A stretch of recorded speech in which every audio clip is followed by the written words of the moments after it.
Alors aujourd'hui on va parler d'une technique de composition notamment utilisée en photo de paysage, et cette technique ça s'appelle le sens de l'échelle, ou donner un sens de l'échelle. Allez en avant, Guingamp. Avant de commencer je vous rappelle que sur mon site photomaniac.fr vous pouvez retrouver un article très complet au sujet des techniques de composition qui en liste près de 21, et vous pouvez aussi accéder à ma formation gratuite sur les bases de la photographie, donc je vous invite à vous y inscrire si ça vous intéresse. Donc il vous est sans doute déjà arrivé de faire face à un magnifique et grand paysage s'étendant sur des mètres voire des kilomètres, et donc vous dégainez naturellement votre grand angle pour faire rentrer tout ça dans le cadre, puis vous déclenchez tout content de vous. Mais quand vous rentrez chez vous, vous allez peut-être développer la photo, vous la regardez du coup sur votre écran, et en fait elle est assez décevante cette photo. En fait, l'immensité du paysage tel que vous l'avez vécu physiquement n'est pas retranscrite parfaitement sur votre photo. Et ça en fait pour deux raisons. Donc la première raison c'est le manque de profondeur, donc on a déjà vu plein de techniques notamment dans l'article dont je parlais au début du podcast, ou l'article qui est aussi un podcast d'ailleurs qui est aussi une vidéo avec plein de techniques comme du coup les lignes directrices, le framing, le premier plan, le point de fuite et les couches. Donc je vous invite à aller voir tout ça si vous avez le temps, si vous pouvez. Et la deuxième raison dont on va parler du coup ici c'est le manque de sens de l'échelle.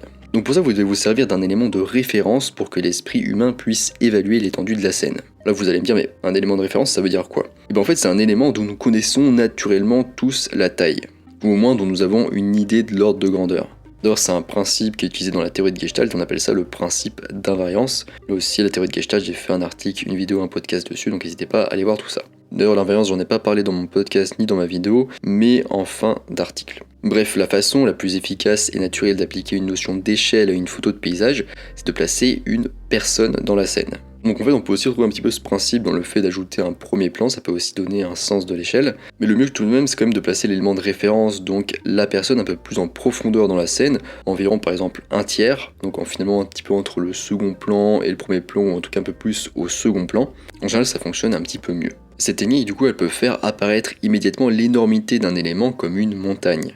La raison pour laquelle une personne peut servir d'échelle, c'est que nous savons que la plupart des gens mesurent environ entre 1m50 et 1m80. Et vous n'êtes pas obligé de vous limiter seulement à la présence d'un humanoïde dans votre cadre.